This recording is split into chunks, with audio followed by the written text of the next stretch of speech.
মিয়ানমারের রাখাইন রাজ্যে নিয়ন্ত্রণ প্রতিষ্ঠাকে কেন্দ্র করে বিদ্রোহী গোষ্ঠী আরকান আর্মি ও রোহিঙ্গা সশস্ত্র সংগঠনগুলোর মধ্যে তীব্র সংঘর্ষে উত্তাল হয়ে উঠেছে বাংলাদেশ মিয়ানমার সীমান্ত। এর সরাসরি প্রভাব পড়েছে কক্সবাজারের টেকনাফ উপজেলার হোয়াইকখাং এলাকায়। আরকান আর্মির ছোড়া গুলিতে গুলিবিদ্ধ হয়েছে হুজাইফা সুলতান আফনান নামে তৃতীয় শ্রেণীর এক শিক্ষার্থী। তার পিতা জসিম উদ্দিন জানান, সকালে স্কুলে যাওয়ার আগে বাড়ির সামনে খেলছিল হুজাইফা। এ সময় সীমান্তের বেড়িবাঁধ দিক থেকে এলোপাথারি গুলি ছোড়া হলে একটি গুলি তার কানের পাশে লাগে।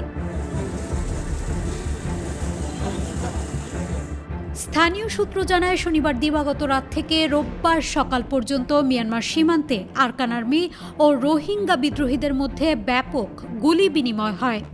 এক পর্যায়ে সকালে আরকান আর্মি ড্রোন হামলা চালায়। এতে টিকতে না পেরে রোহিঙ্গা বিদ্রোহীরা পিছু হটলে আরকান আর্মি তাদের ধাওয়া করে বাংলাদেশ সীমান্ত সংলগ্ন বেড়িবাঁধ পর্যন্ত চলে আসে এবং সেখান থেকে গুলি ছুটতে থাকে।